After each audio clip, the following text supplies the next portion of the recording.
तो दोस्तों ये आप देख सकते हैं, ये पूरा इस समय आप देख रहे हैं नमक हराम की हवेली का ये एक गेट है की हवेली, और ये है इसका मेन गेट। उसी समय का ये गेट है, आप देख सकते हैं। ये देखिए कुंडा, ये कुंडा देखिए कितना बड़ा कुंडा है। फिर से आपको ये बाहर से एक बार व्यू दिखा रहा हूँ इसका।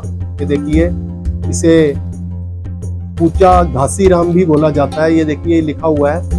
ये जो जगह इसे नमक हराम की हवेली अंग्रेजों का टाइटल है दिया हुआ है। उससे पीछे मुगलों के टाइम में महल सराय के नाम से हुआ करती थी जगह। महल सराय पूरी हवेली उसमें अपने अंग्रेजों का साथ दिया यहाँ के लोगों ने। तो वहाँ गए दरबार में कि भाई हमने आपका साथ दिया तो हमको कुछ मिलना चाहिए, कि जहाँ रहते हैं आप जाओ, जमीन दे दी आपने, नमक हरामी की, नमक हराम बना दिया। हेलो, नमस्कार, अस्सलाम वालेकुम, सत श्री अकाल। कैसे हो आप सब दोस्तों? इस समय मैं खड़ा हूँ पुरानी दिल्ली के छत्ता नमक हराम में। और दोस्तों आज मैं आपको यहाँ लेकर आया हूँ, तारीखी जो जगह है उसका नाम है नमक हराम की हवेली। जी हाँ, सही सुना, नमक हराम की हवेली, जिसे गद्दार की हवेली भी बोला जाता है। दोस्तों अपने इस वीडियो में पूरी हिस्ट्री बताऊंगा कि इसको गद्दार की हवेली या नमक हराम की हवेली क्यों बोला जाता है। अगर आप मेरे चैनल पर नए हैं, मेरे चैनल को सब्सक्राइब कीजिए, बेल आइकन का बटन दबाइए, ताकि जब भी मैं कोई वीडियो डालूं आपको उसका नोटिफिकेशन सबसे पहले मिल जाए। तो चलिए चलते हैं और देखते हैं और जानते हैं इस नमक हराम की जो हवेली है उसके पीछे का इतिहास। और दोस्तों वो आप देख रहे हैं सामने फतेहपुरी मस्जिद, और फतेहपुरी मस्जिद से अगर हमें नमक हराम की हवेली जाना है तो यहाँ पे एक ये पुलिस बूथ बना हुआ है। पुलिस बूथ के बिल्कुल सामने ये भीखू राम हलवाई है, भीखू राम चांदीमल, और इसके यहीं से अंदर एक संकरी गली जा रही है। ये देखिए भीखू राम हलवाई, और ये गली जो हमें बिल्कुल नमक हराम की हवेली लेकर जाएगी। यहाँ से हम जाएंगे आगे, और आगे से फिर हम लेफ़्ट हैंड साइड पे मुड़ेंगे। हम लेफ़्ट हैंड साइड पे मुड़ के आगे हमें नमक हराम की हवेली मिल जाएगी, जो जिसका नंबर 154 नंबर है। चलिए वहीं मिलते हैं, चलते। ये देखिए ये स्टार्टिंग है, ये पूरा आप देख सकते हैं। ये हवेली की एंट्रेंस कभी रही होगी ये जगह। ये लखोरी ईंटें बनी हुई मुगलिया काल की, और अंदर जहाँ से मैं आपको लेकर जाऊँगा अभी। चलिए चलते हैं यहाँ से अंदर। और ये भी आप देख सकते हैं, ये उसी गली का एक और दर है, क्योंकि हवेली काफ़ी बड़ी थी, काफ़ी दूर तक फैली हुई थी। ये देखिए आप, ये बादशाही ईंटें, जिसे लखोरी ईंटें बोला जाता है, मुग़ल काल में बहुत ही प्रसिद्ध थी, ये प्रचलित थी। क्योंकि ये जो बिल्डिंग है सारी, ये 350 से 400 साल पुरानी है, यानी बादशाह शाहजहाँ के ज़माने में इसकी तामीर हुई थी। ये अंग्रेज़ों से पहले ये मुग़लों के पास थी ये सब जगह। और आगे चल के आपको दिखाता हूँ नमक हराम की हवेली के अवशेष। तो दोस्तों ये आप देख सकते हैं, ये पूरा इस समय आप देख रहे हैं नमक हराम की हवेली का ये एक गेट है। देखिए इस समय हवेली तो नहीं है, क्योंकि वो खंड खंड हो चुकी है। उसके मतलब जैसे जैसे उनकी जनरेशन्स आई, उन्होंने बांट दी वो अपने आप में। तो ये उसके कुछ अवशेष हैं, उसके दर हैं। और इस जो जहाँ मैं खड़ा हूँ इसका नाम है 154 नंबर, 154 नंबर है ये। तो दोस्तों किस्सा भी मैं आपको पूरा बताऊंगा, पहले एक बार मैं आपको दिखा देता हूँ। देखिए ये नमक हराम की हवेली, और ये है इसका मेन गेट। उसी समय का ये गेट है, आप देख सकते हैं। ये देखिए कुंडा, ये कुंडा देखिए कितना बड़ा कुंडा है ये, और ये पूरा गेट है नमक हराम की हवेली का। अब तो इसमें नई नई इमारतें, नई नई चीज़ें बन गई हैं, और पूरा आप देख सकते हैं इसको। ये देखिए मैं आपको अंदर लेकर आया हूँ यहाँ पर। ये एक समय ये पूरी हवेली हुआ करती थी।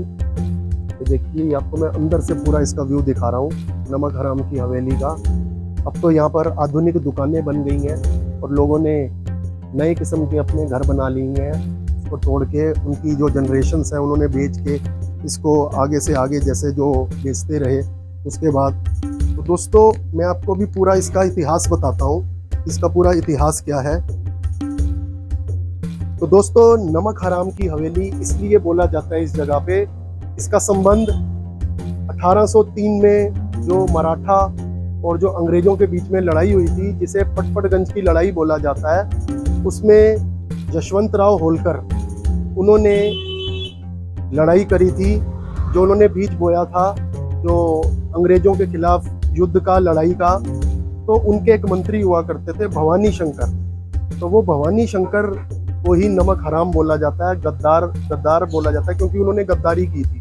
और गद्दारी यूं की थी कि वो अंग्रेजों के साथ मिल गए थे, और उसके उपरांत अंग्रेजों के द्वारा उनको ये हवेली, आलीशान हवेली, जो आज तो आपको छोटे छोटे टुकड़ों में मिल रही है, लेकिन उस समय ये बहुत भव्य हुआ करती थी हवेली, तब ये उनको हवेली मिली थी। उन्होंने अपने साथ भवानी शंकर थे जो, वो यशवंतराव होलकर थे जो इंदौर के महाराजा, उनके मंत्री थे उनके दरबार में। तो उन्होंने अपने साथ कुछ दरबारी मिला दिए थे उनको लालच देकर, और उन्होंने जो होलकर थे उनके साथ गद्दारी कर दी थी। नहीं तो जो यशवंतराव होलकर थे वो लड़ाई जीत जाते अंग्रेजों से। तो अंग्रेजों ने खुश होकर उनको ये हवेली दे दी, और उसके बाद उनकी जनरेशन्स यहाँ पर रहने लग गई। तो इसीलिए इसको, क्योंकि उन्होंने अपने देश के साथ, अपने राजा के साथ गद्दारी की थी, इसीलिए इस जगह को नमक हराम की हवेली या गद्दार की हवेली के नाम से प्रसिद्ध हो गया। ये एक बार फिर से आपको ये बाहर से एक बार व्यू दिखा रहा हूँ इसका।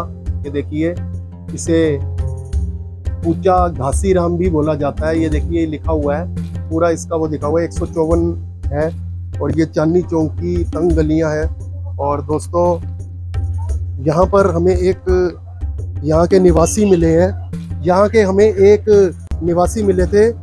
तो ये हमें थोड़ी सी यहाँ की हिस्ट्री बता देंगे। अंकल जी, आपका क्या नाम है? सतप्रकाश जी हैं, जिनका यहाँ पे ये कोयले का कारोबार है, कोयले का टाला है, और ये काफी पहले से रह रहे हैं आप यहाँ पे मेरे ख्याल से। थोड़ा सा आप इतिहास बता दें इस जगह का अंकल। क्या पूछना चाहते हैं, बोलिए आप। ये जो जगह, इसे नमक हराम की हवेली, अंग्रेजों का टाइटल है, दिया हुआ है। उससे पीछे मुगलों के टाइम में महल सराय के नाम से हुआ करती थी जगह, महल सराय। ये पूरी हवेली उस वक्त करते थे। उसके बाद अंग्रेज आ गए, तो फिर इन्होंने अंग्रेजों का साथ दिया यहाँ के लोगों ने।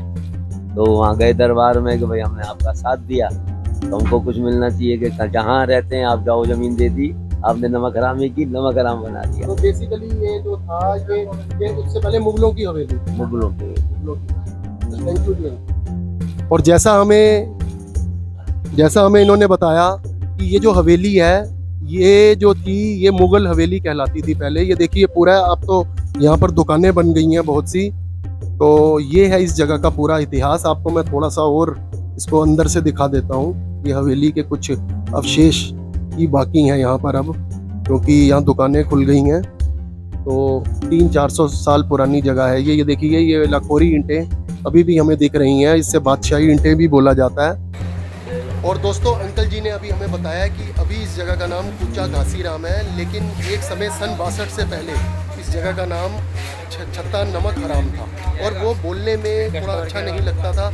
इसी वजह से बाद में सन 62 के बाद ऊंचा घासीराम रख दिया गया है। इसीलिए आपको थोड़ा, कभी मैं छत्ता घासीराम बोल रहा हूँ और कभी छत्ता नमक हराम बोल रहा हूँ, तो ये वजह है उसकी। और दोस्तों, वीडियो ख़त्म करने से पहले मैं सतप्रकाश गोयल जी, अंकल जी का धन्यवाद करता हूँ कि उन्होंने हमें अपने यहीं पर बैठे बैठे हमें यहाँ की काफ़ी हिस्ट्री बताई, जो कि हमें भी नहीं पता। इसके लिए अंकल जी आपका दिल से धन्यवाद, थैंक यू। तो दोस्तों, उम्मीद करता हूँ कि जो मैंने इस नमक हराम की हवेली का आपको इतिहास बताया, आपको अच्छा लगा हो और आपको इन्फॉर्मेटिव लगा हो, तो मेरे चैनल को सब्सक्राइब कीजिए, लाइक कीजिए, वीडियो को शेयर कीजिए। तो मिलते हैं फिर अगले वीडियो में, तब तक के लिए अपना ख्याल रखिए।